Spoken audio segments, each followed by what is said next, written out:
Good morning students. आज हम Indian contract act में डॉक्ट्राइन ऑफ फ्रस्ट्रेशन यानी विवशता का सिद्धांत या निराश्य का सिद्धांत के बारे में पढ़ने जा रहे हैं। ये टॉपिक डिस्चार्ज ऑफ कॉन्ट्रैक्ट का एक पार्ट है। आज के इस टॉपिक की शुरुआत करने से पहले सबसे पहले हम जो थोड़ा सा जो बेसिक है उसके बारे में समझते हैं। देखिए, जब कोई कॉन्ट्रैक्ट किया जाता है तो उस कॉन्ट्रैक्ट को पूरा करना जो भी पार्टीज हैं उस कॉन्ट्रैक्ट के उनके लिए जरूरी है, बाध्यकारी है। ठीक है ना।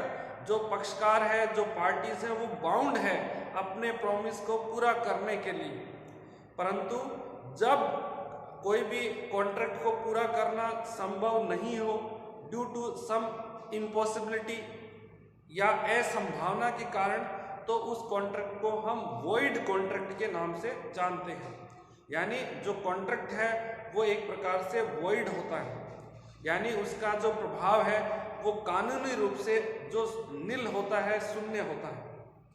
यहाँ पर जो इम्पॉसिबिलिटी की हम बात कर रहे हैं वो दो प्रकार की इम्पॉसिबिलिटी हो सकती है। एक एग्जिस्टिंग इम्पॉसिबिलिटी और दूसरा है एक जो सब्सिक्वेंट इम्पॉसिबिलिटी या सुपरवेनिंग इम्पॉसिबिलिटी। एग्जिस्टिंग इम्पॉसिबिलिटी के आधार पर यदि कोई कॉन्ट्रैक्ट किया जाता है तो वो कॉन्ट्रैक्ट नहीं होता है, वो वॉइड एग्रीमेंट है। क्योंकि जो आप एग्रीमेंट कर रहे हैं वो कॉन्ट्रैक्ट तब बनता है जब उसमें एक वैलिड कॉन्ट्रैक्ट के एसेंशियल एलिमेंट्स जो है एग्जिस्ट करते हैं। तो एग्जिस्टिंग इम्पॉसिबिलिटी के आधार पर किया गया कोई भी एग्रीमेंट है वो वॉइड एग्रीमेंट होता है।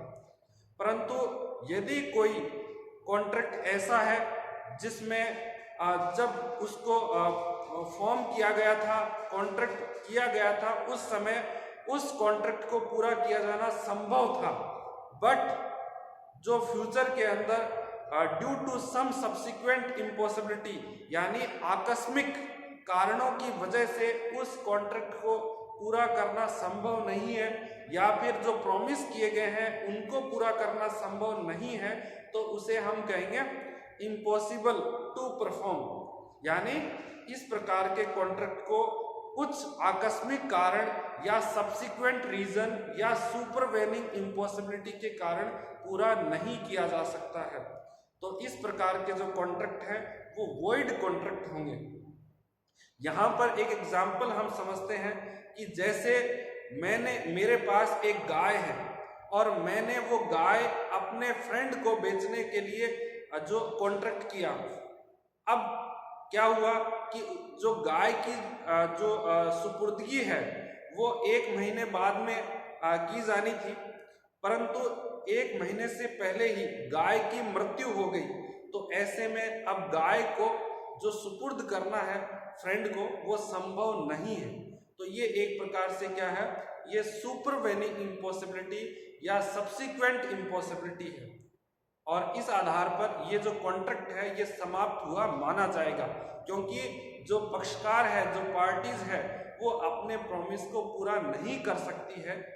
तो यहाँ पर देखिए, जो डॉक्ट्राइन ऑफ फ्रस्ट्रेशन है वो इसी बात पर आधारित है कि यदि किसी कॉन्ट्रैक्ट में कुछ आकस्मिक कारणों की वजह से जो प्रॉमिस है, जो वचन है, उसको पूरा करना संभव नहीं रह जाता है, तो उसे हम जो डॉक्ट्राइन ऑफ फ्रस्ट्रेशन के नाम से जानते हैं, और इस प्रकार का कॉन्ट्रैक्ट है वो समाप्त हुआ माना जाएगा। ये डॉक्ट्राइन ऑफ फ्रस्ट्रेशन ये एक प्रकार से ऐसे प्रिंसिपल पर आधारित है जिसमें कि कोई भी कानून है किसी भी व्यक्ति को ऐसा कार्य करने के लिए बाध्य नहीं कर सकता है जो संभव नहीं है। डॉक्ट्राइन ऑफ फ्रस्ट्रेशन के बारे में सेक्शन 56 के अंदर डिटेल से समझाया गया है। यहाँ पर हम कुछ उन कंडीशंस को पढ़ेंगे जहाँ पर डॉक्ट्राइन ऑफ फ्रस्ट्रेशन के आधार पर किसी कॉन्ट्रैक्ट को डिस्चार्ज हुआ माना जाएगा, समाप्त हुआ माना जाएगा। तो आइए शुरुआत करते हैं, ऐसी कौन कौन सी कंडीशंस हैं जिसमें डॉक्ट्राइन ऑफ फ्रस्ट्रेशन अप्लाई होगा। देखिए, सबसे पहले है destruction of subject matter of contract. जब किसी भी कॉन्ट्रैक्ट की विषय वस्तु समाप्त हो जाती है तो उस वजह से उस कॉन्ट्रैक्ट को परफॉर्म करना संभव नहीं है। एक एग्जाम्पल के द्वारा समझते हैं। जैसे मैं एक व्यापारी हूं और मैंने दूसरे व्यापारी के साथ एक जो कॉन्ट्रैक्ट किया है, कॉन्ट्रैक्ट क्या है कि मैंने अमेरिका से जो गेहूं है वो मंगवाया है और वो शिप के रास्ते से पहुंच रहा है। जो मैंने कॉन्ट्रैक्ट किया है दूसरे व्यापारी के साथ, वो कॉन्ट्रैक्ट ये किया है कि जैसे ही अमेरिका से जो गेहूं है वो पहुंचेगा तो वही गेहूं मैं आपको डिलीवर कर दूंगा। अब हुआ क्या कि जो गेहूं पहुंचने वाला था वो जो जहाज पानी में डूब गया। तो अब देखिए, क्या उस गेहूं को डिलीवर करना संभव है? तो आंसर इज नो, क्योंकि ये एक प्रकार से वो पर्टिकुलरली डिफाइन किया गया था, स्पेसिफाई किया गया था, केवल वही गेहूं डिलीवर करना है और वो जो सब्जेक्ट मैटर है वो समाप्त हो गया। इसका दूसरा एग्जाम्पल भी आप समझ सकते हैं। जैसे मेरे पास एक बाइक है और उस बाइक को मैंने आपको बेचने के लिए एक कॉन्ट्रैक्ट किया, परंतु किसी कारणवश बाइक चोरी हो गई। तो देखिए, इस वजह से मैं उस बाइक को सेल नहीं कर सकता। तो ये क्या हुआ कि सब्जेक्ट मैटर है वो उस एग्जिस्ट नहीं करता है, वो समाप्त हो गया है। उस वजह से उस कॉन्ट्रैक्ट को पूरा करना संभव नहीं है। तो ऐसी परिस्थिति में भी डॉक्ट्राइन ऑफ फ्रस्ट्रेशन है वो लागू होगा। नेक्स्ट है failure of ultimate purpose on non existence of pre conditions. देखिए, जो एक एग्जाम्पल मैं आपको बता रहा हूं कि एक व्यक्ति ने और महल के अंदर, कोई राजा का महल है, वहां पर एक जो रूम है वो बुक करवाया है महल में। जैसे महल के साथ जो होटल है जो ऑपरेट किया जा रहा है, और वहां पर एक टूरिस्ट है, उसने रूम बुक करवाया। वो इसलिए बुक करवाया कि जो वहां के राजा है उनका राज्याभिषेक होगा, ठीक है ना, उनका एक तरीके से तिलक सेरेमनी होगा और उसको देखने के लिए जो टूरिस्ट ने होटल बुक करवाया। अब क्या हुआ कि जो वहाँ के राजा है उनकी तबीयत खराब हो गई और इस सेरेमनी का आयोजन नहीं किया जा सकता। तो इस प्रकार से ये जो एक प्रकार से जो परिस्थितियां जो चेंज हुई है, ठीक है ना, उस वजह से उस कॉन्ट्रैक्ट को पूरा नहीं किया जा सकता, है ना। Failure of ultimate purpose on non existence of pre conditions, जैसा पहले कंडीशंस था वो अभी अवेलेबल नहीं है। तो इस वजह से यहाँ पर भी डॉक्ट्राइन ऑफ फ्रस्ट्रेशन है वो लागू होगा।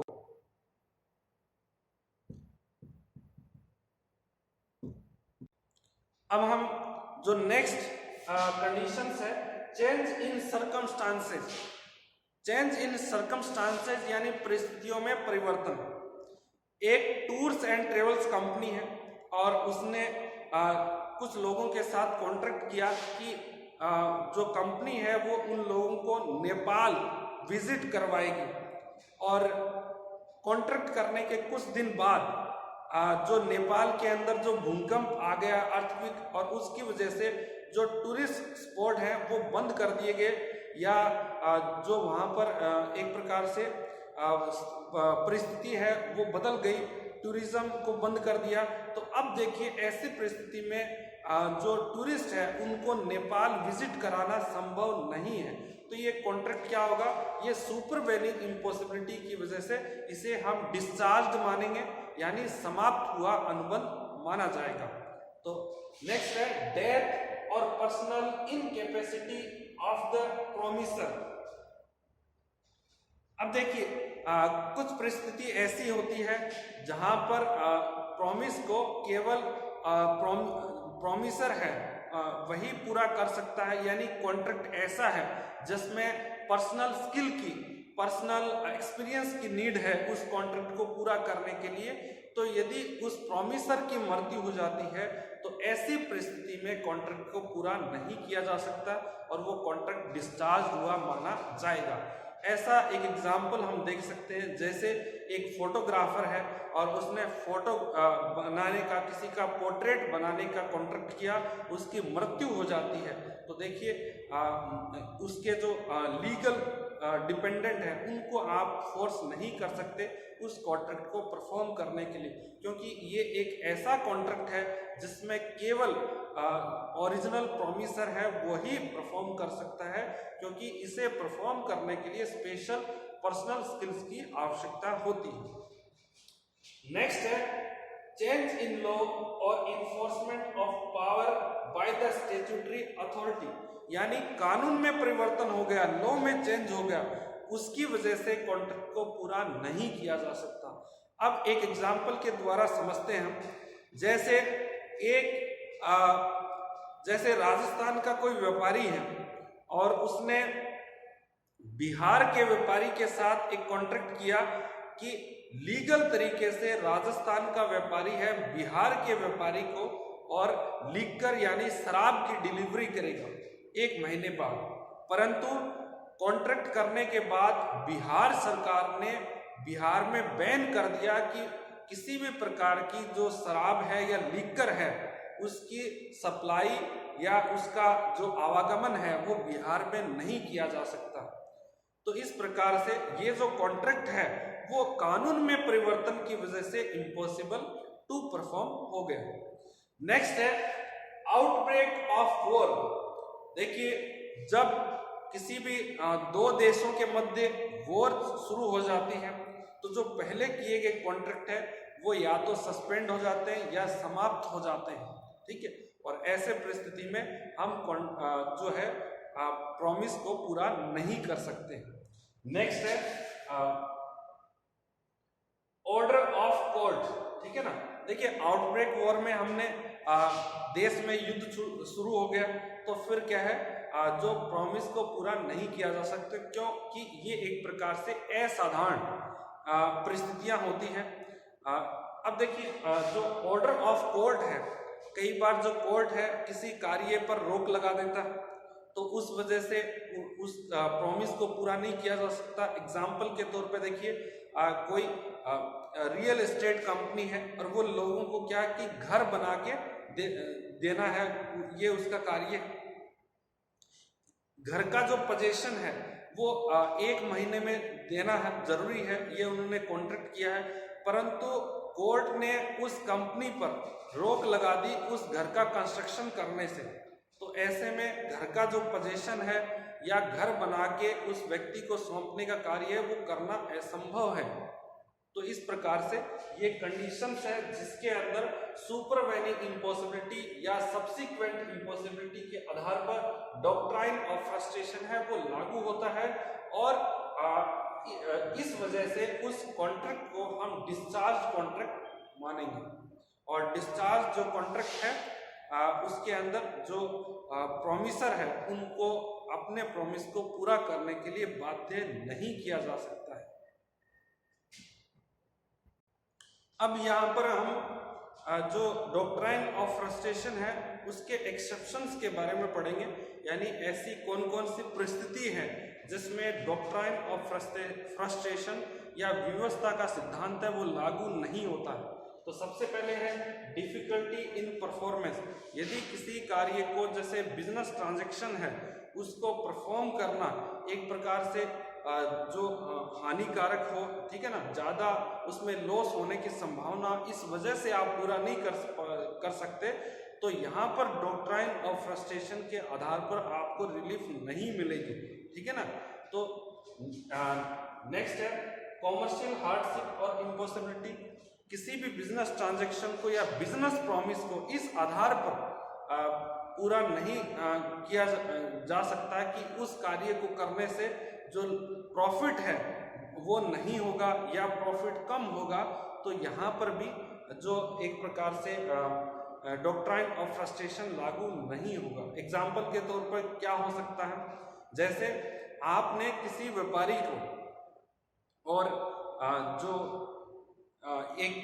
जो कॉन्ट्रैक्ट किया कि आप उसको 1 महीने बाद और 50,000 रुपये प्रति 10 ग्राम के हिसाब से एक जो है 100 ग्राम जो सोना है वो उसको डिलीवर करेंगे।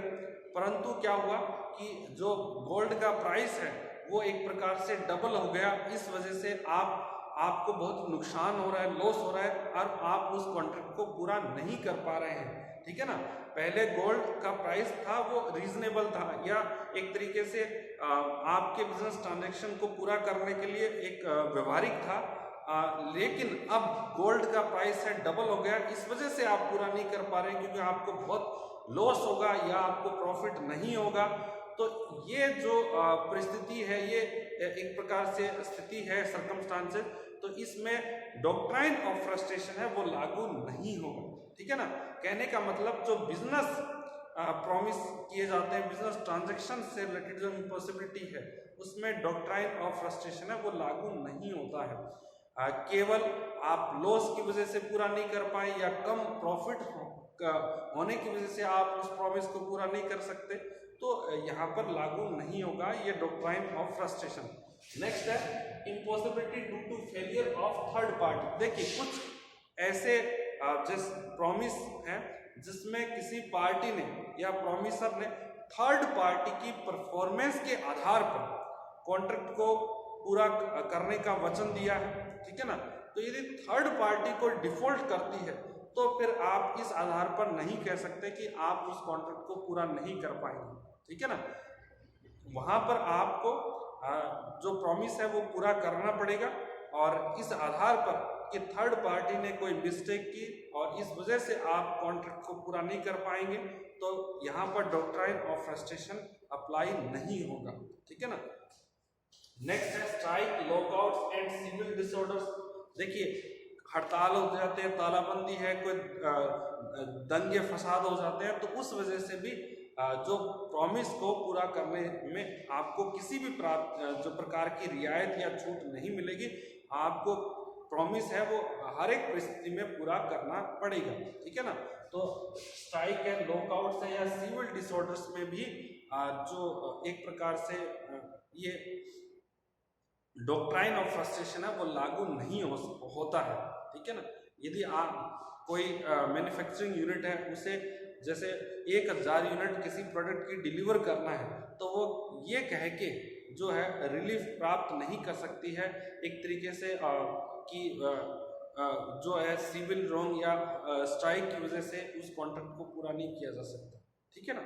हाँ। नेक्स्ट है लीज कॉन्ट्रैक्ट। देखिए जमीन को खरीदने या बेचने के संबंध में यदि कोई कॉन्ट्रैक्ट किया गया है तो उस कॉन्ट्रैक्ट में डॉक्ट्राइन ऑफ फ्रस्ट्रेशन लागू नहीं होगा। नेक्स्ट है न्यू द इम्पॉसिबिलिटी, यानी कोई इम्पॉसिबिलिटी पक्षकारों को पहले से मालूम थी या किसी एक पार्टी को पक्षकार को मालूम थी लेकिन उसने अपनी जानकारी के बावजूद उस कॉन्ट्रैक्ट को किया है तो वहां पर भी डॉक्ट्राइन ऑफ फ्रस्ट्रेशन लागू नहीं होगा। अब हम डॉक्ट्राइन ऑफ फ्रस्ट्रेशन जहां पर अप्लाई होता है उसका इफेक्ट क्या होगा कॉन्ट्रैक्ट के पर उसके बारे में पढ़ेंगे। अब हम डॉक्ट्राइन ऑफ फ्रस्ट्रेशन के इफेक्ट की बात करेंगे। यदि किसी कॉन्ट्रैक्ट में किसी ट्रांजैक्शन में किसी प्रॉमिस में डॉक्ट्राइन ऑफ फ्रस्ट्रेशन अप्लाई होता है तो उसका इफेक्ट क्या होगा। देखिए सबसे पहले है कॉन्ट्रैक्ट बिकम वॉइड। जो कॉन्ट्रैक्ट है वो वॉइड हो जाएगा यानी उसका जो लीगल इफेक्ट कुछ नहीं रहेगा। नेक्स्ट है डिस्चार्ज फ्रॉम परफॉर्मेंस। जो पार्टी है जिसे ऑब्लिगेशंस को पूरा करना है, प्रॉमिस को पूरा करना है, वो अपने ऑब्लिगेशन से डिस्चार्ज हो जाएंगे, परफॉर्मेंस से डिस्चार्ज हो जाएंगे। अब उन्हें किसी प्रकार से प्रॉमिस को परफॉर्म करने की आवश्यकता नहीं होगी। नेक्स्ट है रेस्टिट्यूशन। यदि किसी पार्टी ने किसी भी पार्टी ने कुछ एक्सचेंज किया है या कुछ प्राप्त किया है उस कॉन्ट्रैक्ट में तो उस कॉन्ट्रैक्ट के वॉइड होने के बाद वो एक दूसरे के को वापस लौटाना पड़ेगा। जो बेनिफिट उन्होंने जैसे कोई एडवांस मनी प्राप्त किया है तो वो वापस करना होगा। तो इस प्रकार से रिस्टोर करना है, उसी को हम रेस्टिट्यूशन के नाम से जानते हैं। नेक्स्ट है कंपनसेशन।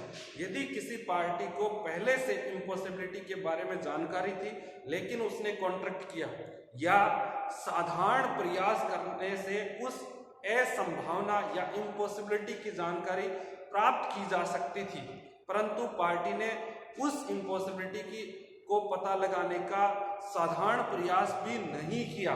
तो ऐसे परिस्थिति में जो भी पीड़ित पक्षकार है वो कंपनसेशन की मांग कर सकता है। तो आज के लिए इतना ही। ये डॉक्ट्राइन ऑफ फ्रस्ट्रेशन के बारे में हमने सबसे पहले उसका मीनिंग समझा, उसके बाद जो कंडीशन थी जहां पर डॉक्ट्राइन ऑफ फ्रस्ट्रेशन लागू होता है, फिर उसके बाद जो डॉक्ट्राइन ऑफ फ्रस्ट्रेशन है वो कौन कौन सी परिस्थितियों में लागू नहीं होता, उनके बारे में एक्सेप्शन जो कंडीशन है वो भी हमने पढ़ी, और लास्ट में डॉक्ट्राइन ऑफ फ्रस्ट्रेशन का एक कॉन्ट्रैक्ट पर क्या प्रभाव पड़ता है, इफेक्ट क्या रहता है, तो उसके बारे में भी हमने पढ़ा। Thank you so much.